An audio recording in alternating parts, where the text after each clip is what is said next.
Vlandys fires back on lomax drama. Justin Rodsky applied the blowtorch to Andrew Abdo, the NRL CEO, to try and get the Parramatta deal done so they can get lomax. And the Origin eligibility rules allow Ponga to play for the Kiwis and the fonua Blake to play for New South Wales and Neokora and potentially Jason Tomalolo. And, they're trying to figure out if Hughes can also play for Queensland. Yes, let's get to it right here, right now at Barry Charles Footy Show. Yes, indeed, Vlandys goes on the record that Lomax is a good human. Well, is he? Well, his business decisions say something different towards what his personality they show on the thing.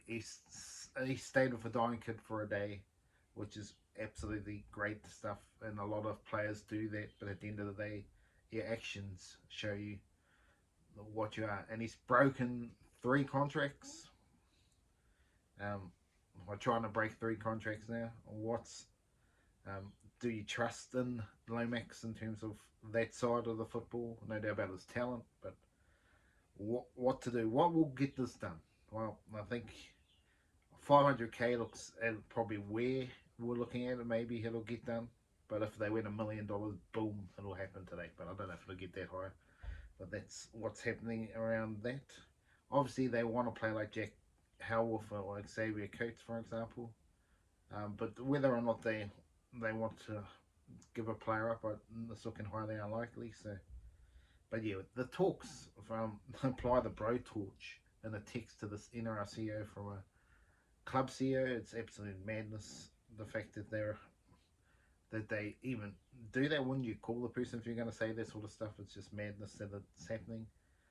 But it's going to be interesting to see how the future goes. But it makes for great TV and great journalistic work for us to talk about. But yeah, it's absolutely basically, if we said apply the blowtorch to our thing, we'd probably be out the door. See you later from our job. So it's interesting to see how this works out. But clearly nothing will happen. But they should fine the Melbourne Storm CEO for saying those comments, but for bringing the game into disrepute. But it looks like they're because basically, folks, it looks like that Melbourne Storm and the NRL have got it against Parramatta. Now, I mean, obviously you can't see from the NRL side of what the reply was. The talk is there wasn't a reply. I think there was a reply, but over the phone. So there's no evidence of what actually was said between the two. So you can only allege, and I'm not going to go into alleging what NRL said, but like that's the perceivement out there from fans out there that if the NRL are trying to push for Melbourne Storm to take him over, that they are siding with Melbourne Storm and not Parramatta, which should be an equal case for NRL at the top and let it go through the courts. So that's what's happening. Really interesting to see how that goes. Anyway, enough about Zach Lomax. Let's get to the what we're all here to talk about is the origin selections. Yes, will Laurie Daly make the move and put Adam Fonua Blake in? Surely. Will Victor Radley come in? Will Casey McLean come in? There is a lot for New South Wales to consider. Isaiah Katoa, whether or not these players will want to play. KO Weeks, Jason Tomalolo, Brittany Akora, Ponga, Bribson is just all open. So what's actually happened, folks? New South Wales, boom. So basically, if you're a Kiwi, I mean, if you play for the Kiwis in England in the past, that is now scrapped. The Tier 1 nation is scrapped now, so anyone playing for England or the Kiwis right now that is eligible to play for New South Wales, whether his father played for New South Wales or Queensland, or he's 13 and came to New South Wales or Queensland before his 13th birthday, as well as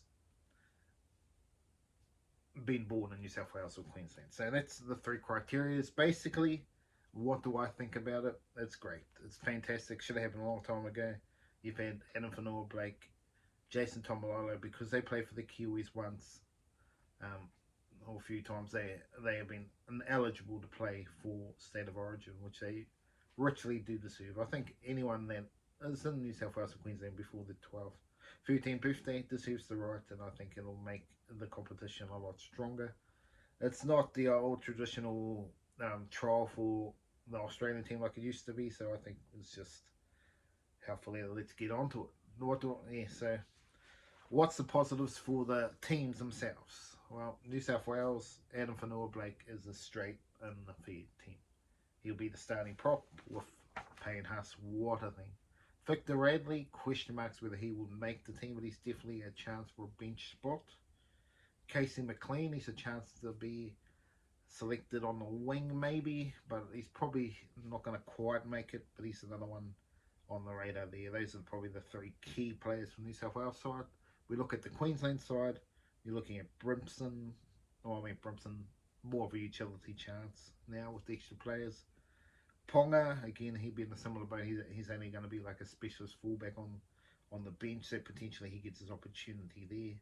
But it's near core, probably more likely to be the player that comes in. And Jason Tomalolo, I'm not sure what the thing is there. There's question marks over him and Jerome Hughes. Um, but yeah, will Jerome Hughes get in front of Tommy Dearden? I don't think so. Jason Tomalolo is probably past his best and chances of making the team a long goal. But that is what's happening there. So it'll be interesting to see how that works going forward. But I think going forward is nice and clear cut, and it'll make life interesting. Anyway, that's Bear Charles Footy Show for this episode. Remember to like and subscribe. I'll see you at the next video.